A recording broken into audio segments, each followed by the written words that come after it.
Hello, my name is Becky Skelhon. I'm the co-founder of Talking Dogs Rally, and today I'm going to show you how to do a call front right forward as well as a call front right finish. So this is the sign we're going to work on, and as you can see, the green arrow means that it's level 1, and also this is the way that the dog goes. Heel, in front, right round. Good girl.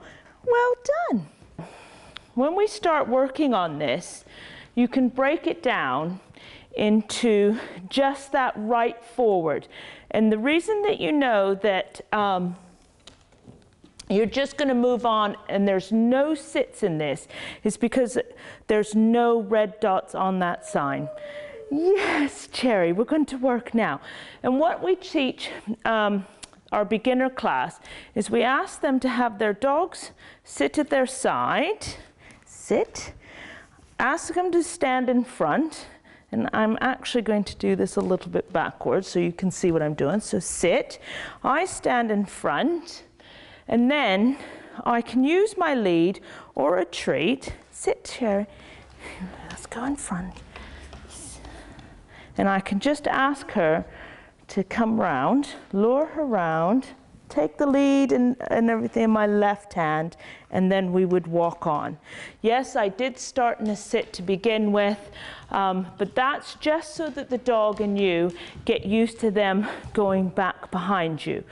So if we wanted to do it, here we go.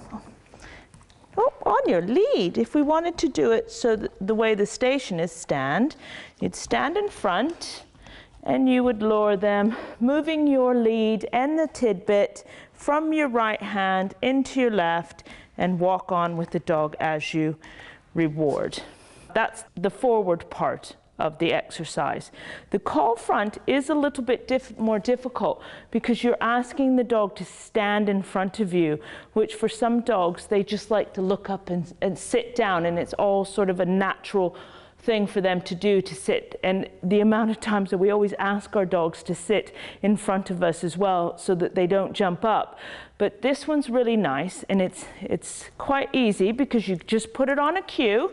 Cherry, come on. So you would just have your treat, dog would be standing at your left side, and you would just lure them forward and then ask them to stand. And we do allow you to say stand when you do this exercise because obviously it's not something that the dog would know to do. And then you would just, good girl, click, click, or say your clicker word and reward. And then you would just repeat this. Then you would fade away that hand signal so that it doesn't stay out there the entire time. And she'd come in front, stand, heel round, and before she sits down, and she does it. And that's how you complete a call front right forward.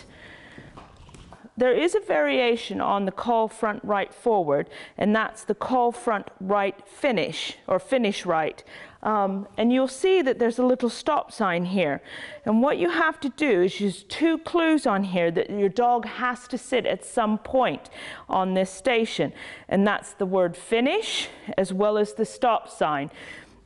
The only difference it is between the call front right forward, Cherry, what's this?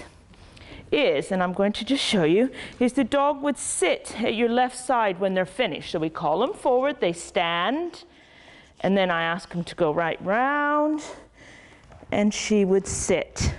What a clever girl, well done.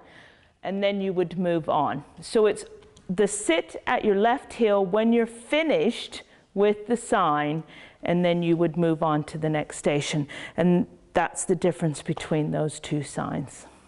So when we work on both of these 2 exercises and the dog comes in front, you're only going to pause slightly, just so that we can see that the dog is standing in front and not going to sit.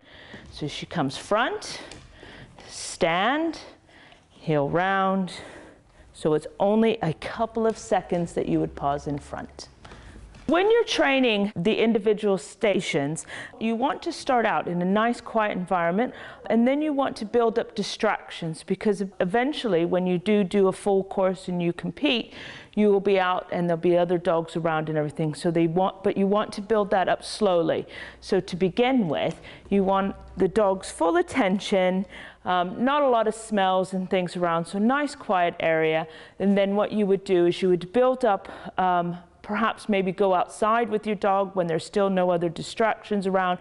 The distraction's going to come from the environment, the smells from the grass or wherever you're outside. And then if you're going to introduce some other dogs or something, bring them back to a nice quiet environment like this, and then maybe bring in a few other dogs and what have you.